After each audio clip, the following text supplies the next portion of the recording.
Hi viewers, welcome to Jayalakshmi kitchen. இன்றைக்கி நம்ம கிச்சனில் என்ன பார்க்க வரோம்னா ஒரு லஞ்ச் காம்போ தான் பார்க்க போகிறோம். நார்மலாக எல்லார் வீட்லேயும் பண்ணுற ஒரு சாம்பார், கறி அண்ட் ரைஸ். இப்போது மார்னிங் ரைஸ் ஆயாச்சு அண்டு முருங்கைக்காய் சாம்பார் அண்ட் வாழைத்தண்டு கறி. இப்போது முருங்கைக்காய் சாம்பார் எப்படி பண்ணுன்றதை சொல்கிறேன். ஆஸ் யூஷுவல் எல்லாருக்கும் தெரியாதது ஒன்றும் இல்லை. கடாயில் எண்ணெய் விட்டு கடுகு, பெருங்காயம், ஜீரகம் அண்டு கருவேப்பிலை இதை தாளிச்சிட்டு முருங்கைக்காவை நல்லா வதக்கிட்டு அதில் கொஞ்சம் புளிஜலம்,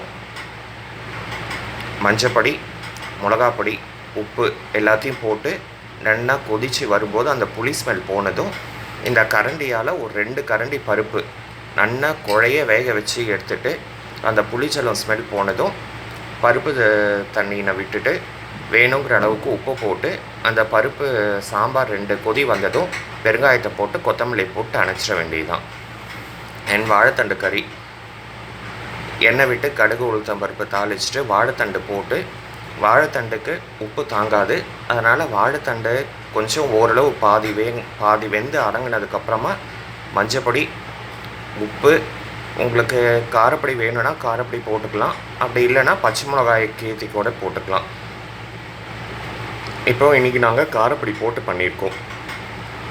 காரப்பொடியை போட்டு ஒரு 5 நிமிஷம் வைத்து இந்த காரப்பொடி ஸ்மெல்லெல்லாம் போன உடனே பெருங்காயத்தை போட்டு, தேங்காய் இருந்தால் தேங்காய் போட்டுக்கோங்க, அப்படி இல்லைன்னா பருப்பு கொஞ்சம் சாம்பாருக்கு வச்ச பருப்பை கொஞ்சோண்டு எடுத்து இதில் போட்டு நல்லா டீப் ஃப்ரை ஆகி உதிராக வர வரைக்கும் வச்சுட்டு எடுத்துகிட்டு எல்லாம் போதும்.